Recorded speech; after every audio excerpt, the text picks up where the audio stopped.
I'd like to welcome everybody today. We do have I want to call him a special guest, but I don't want to call him a special guest because Ray is very much part of our team. He is our senior Indigenous programming advisor and consultant. Just as he was given that title, shortly after he was whisked away to his home of Bear Island, some 10 hours drive from here, Ray? I'd say 7. 7, okay. Yeah. I was exaggerating. Yeah. By ice, well, you go across the lake. Yes, it will be ice soon. Otherwise, we would have had him here much earlier and much more frequently, so now we have to kind of grab him when he's in town.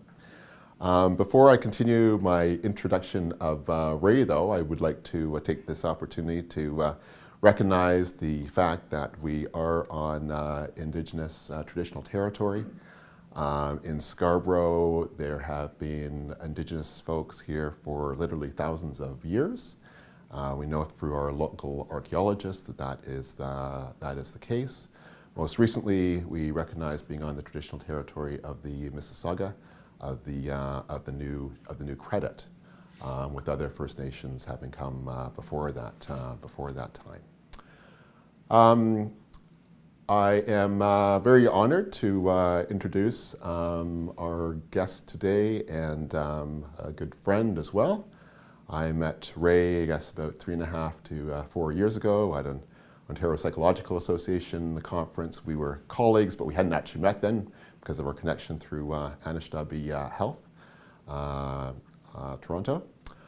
And within an hour and 15 minutes of a meeting, sitting down over coffee, I discovered a long-time passion and vision that Ray had, and very important programming notion in terms of land-based programming for mental health, addictions, and overall Indigenous healing.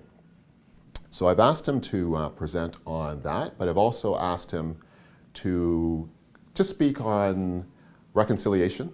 We all recognize that the Truth and Reconciliation Commission report, with its 90 some odd recommendations, has recommendations on every single level, from multi-government levels to levels involving people not just of First Nations, but of original settlers and immigrants from across the world that have come since then. And I know that Ray has, I think, some very special, important messages that we can all reflect on in that context. So I've asked him to speak about that, and then from there to discuss land-based programs. The other context is that Ray is the chair of the Center for Family, Child, and Adolescent Advancement. And it's through this organization, which has become really an Indigenous organization with pretty well all directors on the board, including myself, identifying in some respect in terms of Indigenous affiliations. And through that, we are really trying to promote the land-based program.